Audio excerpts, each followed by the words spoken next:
Welcome to Making Sales Social Live, as we share LinkedIn and social selling training, strategies, and tips that will have an immediate impact on your business. Join Bryn Tillman and me, Bob Woods, every week.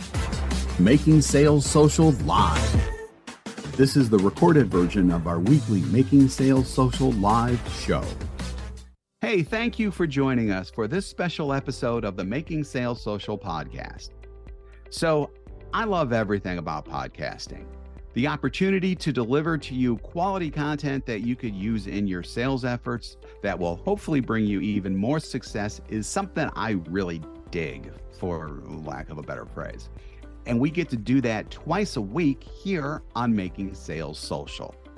One episode each week that we do is actually the recorded version of our Making Sales Social live sessions that Bryn and I host each week on LinkedIn and other social platforms. The other one focuses on interviews and conversations both Bryn and I have had with voices and experts in sales, marketing, and business. In this special, kind of wrap-up episode, we have some highlights from those Making Sales Social live sessions that we do every week. They're always fun, rocking, and freewheeling. At the same time, though, we get to share valuable tips, strategies, and tactics about using LinkedIn and social selling. We're going to start by discussing how to use social selling after the sale to boost customer loyalty and repeat business. We discussed in episode 177 ways that you can take social selling beyond getting the initial sales conversation started so that you can keep customers, which, that's a good thing. We can't bring you all 7, but here's one you might not have thought of. Absolutely. Nurturing is a big deal, and there are so many reasons. Number one, we absolutely want to make sure that we are always visible to our clients for more business, for internal referrals, for ultimately, referrals externally. But the most important thing here is that we are staying top of mind. We're nurturing, we're making our clients feel valued. And not only will that create loyalty, but repeat business as well. Absolutely. Absolutely. So now let's get into those 7 ways. And number 1 is something that you've heard us say in several other ways, but it could be used very effectively here as well. Asking for votes specifically on LinkedIn polls. This is such a great way to get engagement. It's easy. It's a one click, right? So if we start, first of all, by taking inventory of our connections and taking a look at all of the clients that we're connected to, current or past, ultimately what we want to do is, keep them engaged. So the polls, Bob, as you say, are really a great way to do this. Make sure you're not asking too vulnerable of a question here where they may not want to share their biggest challenge publicly. But it may be, what's the number one priority that you have in your business going forward based on what, you do. Don't make them feel like it's a pitch or a leading question, but it should give you some insights that can help you continue the conversation, right? And so there's lots of ways to use this poll. I just want to back up for 1 second here because I said something and I recognize we've got a gap that we need to fill first, which is we've got to make sure that you know what clients you're connected to and connect to the ones that you're not connected to. So taking inventory, although is not on our top 7 list, really should be ground zero, right? It really should be, as we go through this, we need to know who it is that we want to engage with. So exporting your connections or searching your first degree connections and recognizing what clients you are connected to and what ones you're not. And you can compare CRM to your LinkedIn connections. You can pull out your business cards, whatever it is that you do, look at your emails. But ultimately, in order to nurture those connections, to build that customer loyalty and get that repeat business, we need to be connected to them. So that should be ground zero. Next, we'll look at episode 188, where we discussed a crucial part of your LinkedIn strategy, the LinkedIn profile. It's the foundation for everything you do on LinkedIn, as you're driving people to your profile with just about every action you take on the platform. A big part of your profile is the About Summary section. The evolution of your profile, I think, is always interesting to see as it goes and everything else, and especially as thoughts change about what things are all about on LinkedIn. So from here on out, it's all about the content in the About section, because that is what you are focused on. So the first thing is you need to open up by writing about your audience of prospects challenge or challenges first. So again, like Bryn said at the beginning, this isn't about you. This is about them. You are looking to draw them in because you want to create curiosity with your audience and begin to kind of get them thinking a little bit differently about their situation, and hopefully thinking just in this little part that, hey, maybe this is the person who can help me with my problem. So I love that. And I think the concept there, which we talk about all the time, is instead of leading with your solution, we're leading to your solution. So when we talk about the challenge first, we're resonating with them. They're saying, oh my gosh, he gets me, she gets me, right? And they go, I fit this. So take a look, go high level on the challenge, the kind of that common denominator challenge that your prospects face that you solve. Now, don't talk about your solution yet. I'm going to push it to Bob for the next, I guess, element in the formula. Just remember, if you lead with your solution, you are saying, we help companies do this. I do this. We will get there, but we have to earn the right for them to care about us helping them.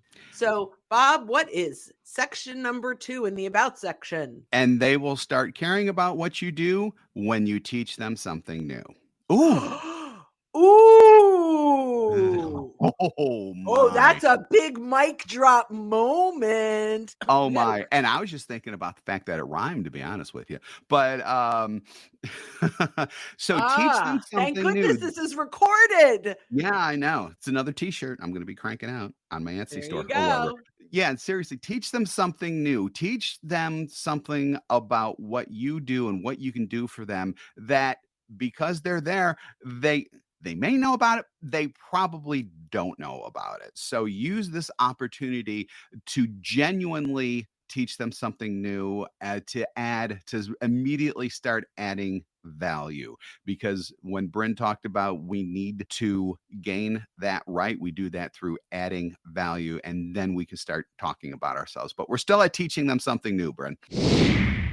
AI, ChatGPT, Bard, Claude. Generative AI is taking the world by storm, and the world of sales is getting caught up in the whole thing. We at Making Sales Social, and by extension Social Sales Link, are embracing it. And to that end, I've developed a framework that will help you form chats with ChatGPT that really take advantage of what it can do for you. There's also an ebook associated with this episode, episode 212. You can actually download it at socialsaleslink.com/crisp, CRISP. Again, that's socialsaleslink.com/crisp. So in episode 212, I discussed what you can do with the CRISP framework. So think of ChatGPT as an incredibly knowledgeable and dedicated assistant that really wants to help you, but it has no clue as to what you truly need. It wants to help, and it will try its best to help, but you need to prompt it in the right way so it'll focus on generating the right answer or answers for your needs. So before you even get into thinking about writing prompts, you need to have a goal for using it. Do you want to develop a piece of content? What type of content should you even develop? Do you want it to analyze a potential market for your sales efforts? Do you want it to simulate a conversation with a decision maker? These are literally just a few ways that you can use generative AI in sales and marketing. So think of prompts specifically as ChatGPT's chatty compass, or the way I kind of like to think of it is similar to a writer's room in Hollywood, although those aren't really functioning right now. Prompts help you kickstart and workshop ideas, navigate replies that ChatGPT gives you, and provide context to jazz up our exchanges as well. Looking to up your LinkedIn game? The Social Sales Link team has you covered with our LinkedIn Sales Accelerator, a guided social selling program that includes training, coaching, and so much more. Visit socialsaleslink.com/in for more details. Again, that's socialsaleslink.com/in. So before we get into the absolute nitty-gritty of Krisp, let's talk just a little bit about chat sessions in general. So when you go into ChatGPT, you'll be asked to generate a new chat. Each time you do generate that new chat, think of it as like you're starting a science fiction episode or a fiction book, for example. You are creating a world with each chat that you start. So if you get done with one chat and you start a new chat, ChatGPT is not going to refer back to any other chat that you've done. You are creating a new world each time that you are clicking on new chat. And that's very important to remember. So as a salesperson, sales manager, or marketer, your ChatGPT prompts need to be written in a way that combines both your creativity and you need a solid template that you can use. And that is where Krisp comes in. So you ideally want to do 5 separate but interrelated things. And Krisp does this because it stands for context, role, inspiration, scope, and prohibitions. And prohibitions are actually really important because along with all those prohibitions, especially can really help you focus on what you want out of ChatGPT. And again, you can get details about the Krisp framework at socialsaleslink.com, all one word, /Krisp, CRISP. In episode 220, Bryn took on the top 10 questions salespeople have asked her about LinkedIn and social selling. And while the entire episode is worth a listen, here's what everything about social selling is ultimately all about. We want to start with detach from what the prospect is worth to you and attach to what you are worth to the prospect. What this means is our intentions need to shift. We need to be a resource.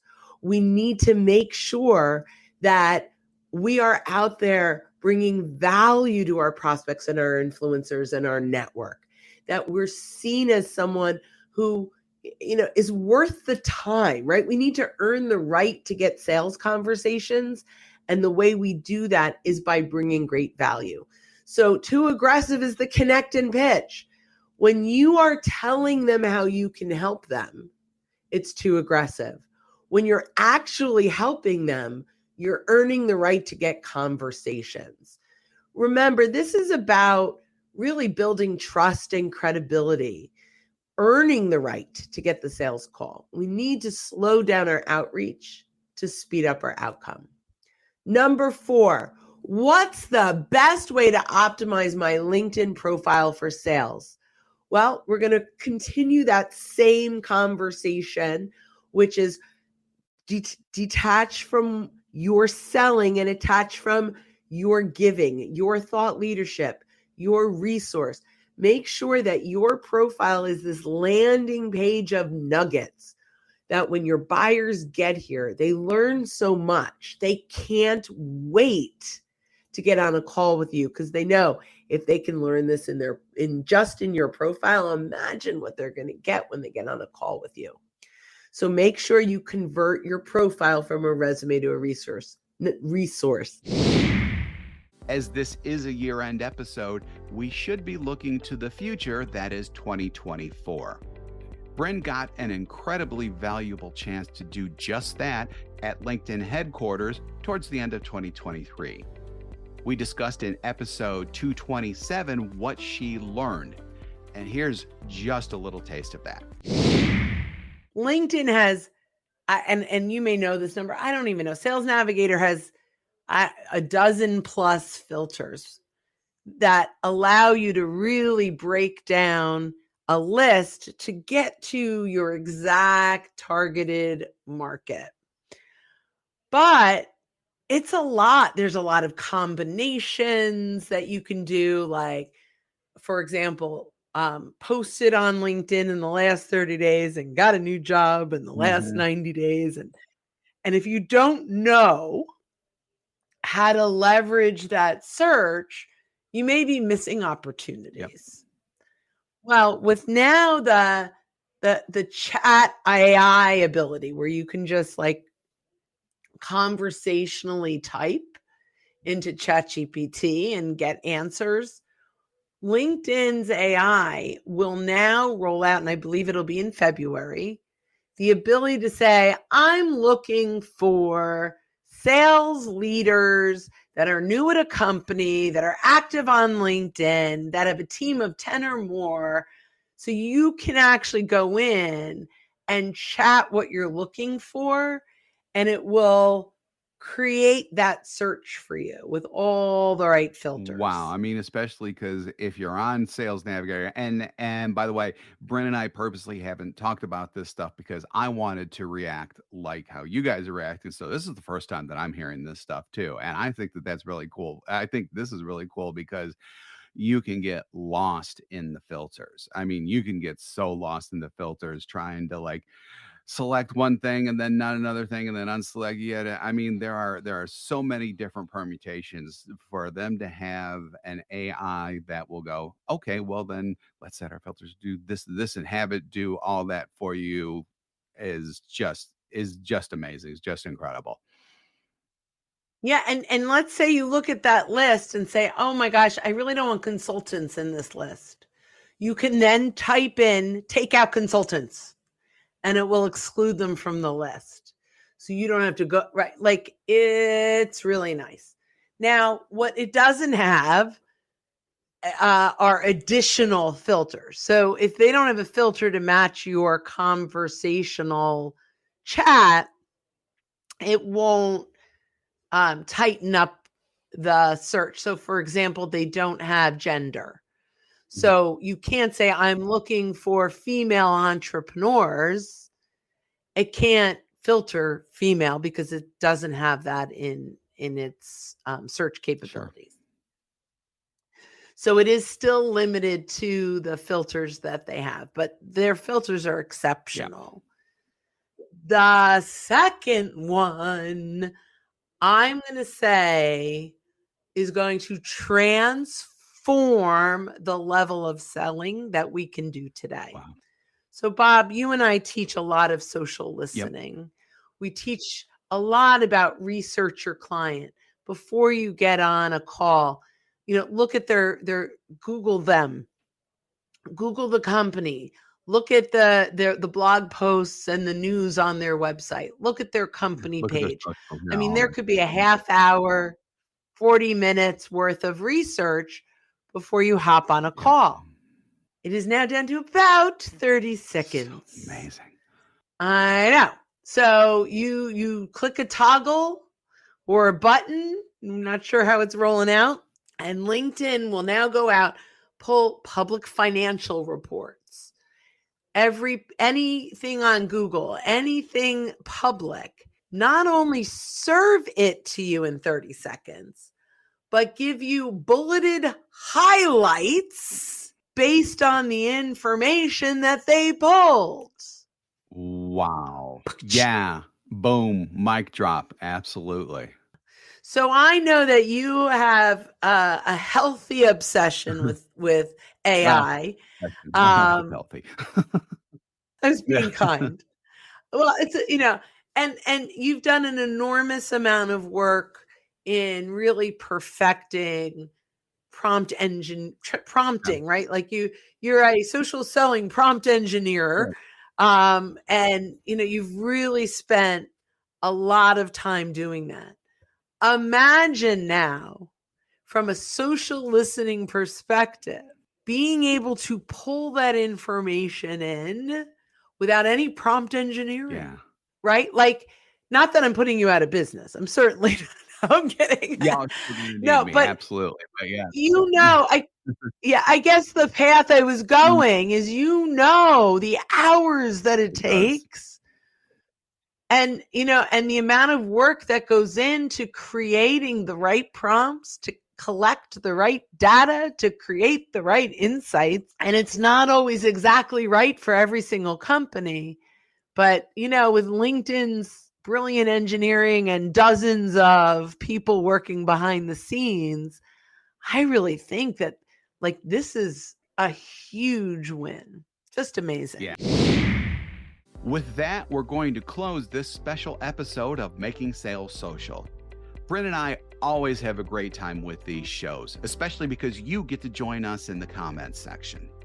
So feel free to join us on LinkedIn, X, formerly known as Twitter, YouTube, or Facebook each week as we bring you what you need to know about LinkedIn and social selling.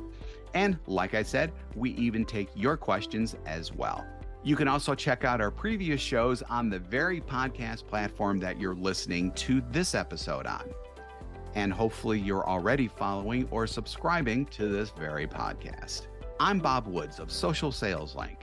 Here's hoping your 2023 was a success and that 2024 either meets or exceeds your wildest expectations. So when you're out and about throughout 2024, make sure that you're making your sales social. Don't miss an episode. Visit socialsaleslink.com/podcast. Leave a review down below. Tell us what you think, what you learned, and what you want to hear from us next.